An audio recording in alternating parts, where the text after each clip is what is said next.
you.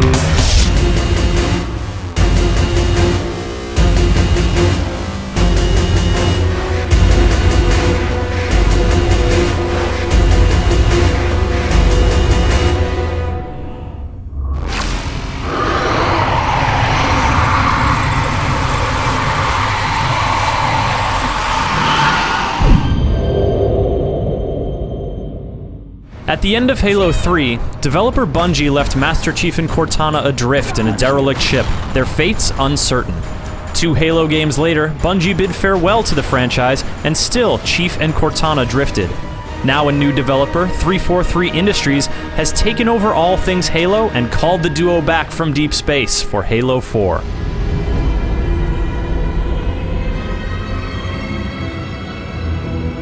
So what does Halo look like under new management? Visually, better than ever. From grand vistas to jungle clearings, the environments pop with detail.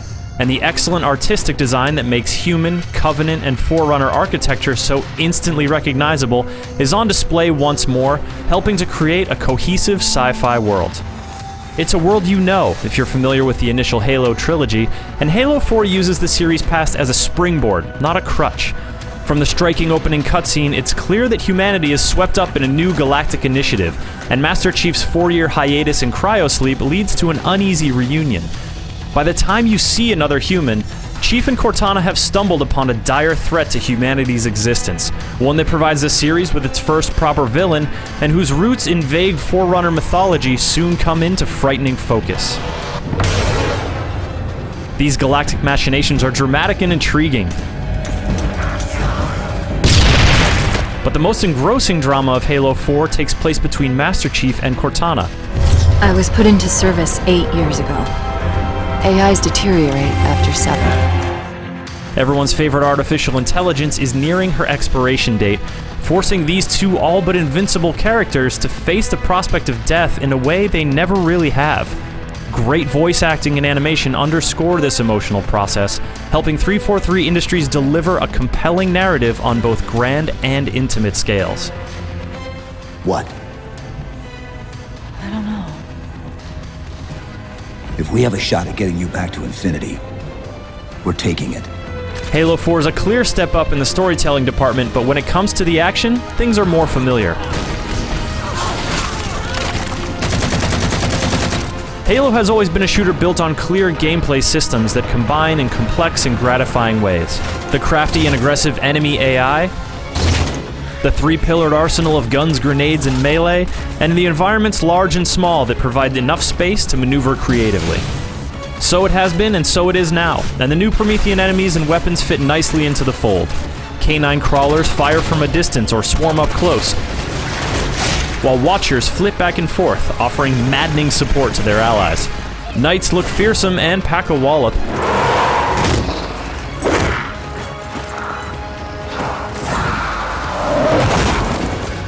So battling Promethean squads is an enjoyable challenge.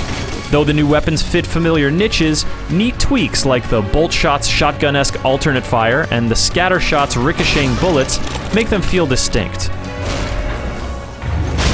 You did it! Get back!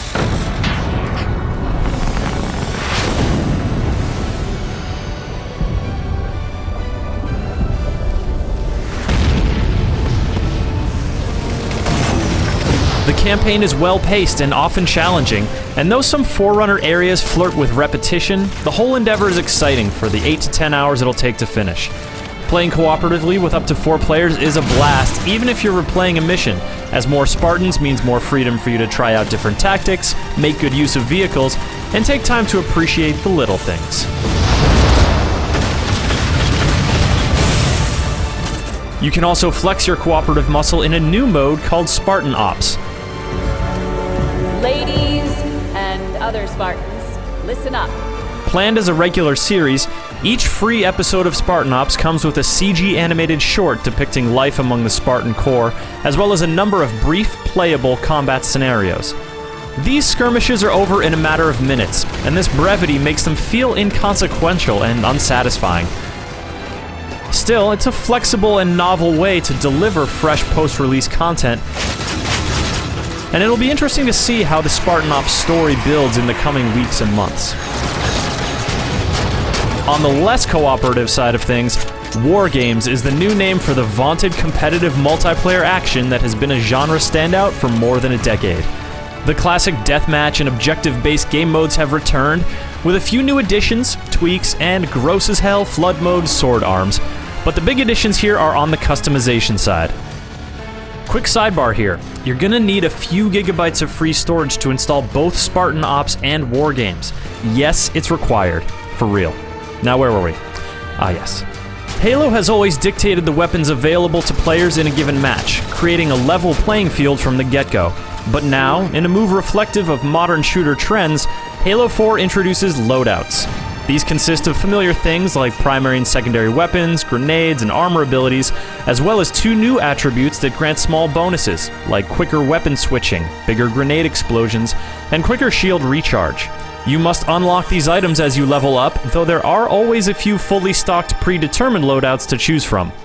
In other changes, weapons spawned on the battlefield are now clearly marked, and players who do well can call in their own ordnance drop mid-match. Choosing which of the 3 options to get is an interesting strategic decision that affects how you proceed, and adds another defensive consideration for enemies choosing to engage you. New abilities can help you deal with these variables. Promethean Vision lets you see your enemies' silhouettes, while a hard light shield can save you from imminent death. The online battlefields of Halo 4 are more varied than their predecessors, but none of these changes or additions are powerful enough to destabilize the core balance. This still plays like the competitive Halo that many have come to love over the years, and the new tweaks add a welcome freshness to the action. If you want to avoid or embrace any given element, you can always fire up a custom game and tinker with the battlefield conditions to your heart's content. Options are robust as ever, and exponentially expandable once you dip into the still incredibly powerful Forge level editor. Muck around with friends, tweak existing levels to your liking, craft something new, or simply download the fruits of other people's labor. Forge remains an impressive platform for creative play and thoughtful design. Victory! Halo 4 is every bit the massive shooter package that its predecessors were, and it holds the series standard high. The thrilling and emotional return of Master Chief and Cortana in the stirring campaign is the highlight, and it's complemented by the top-notch competitive multiplayer that picks up where Halo Reach left off. The new Spartan Ops may stay a mere sideshow or prove its worth in the weeks to come, but there's no doubting that the next planned Halo trilogy is off to a great start. I know you've been off the field for a while, Master Chief, but this is a blow-through op. Sending in a recon would just slow us down. I don't know about you, but I usually like a little more intel with my intel. We'll make it work.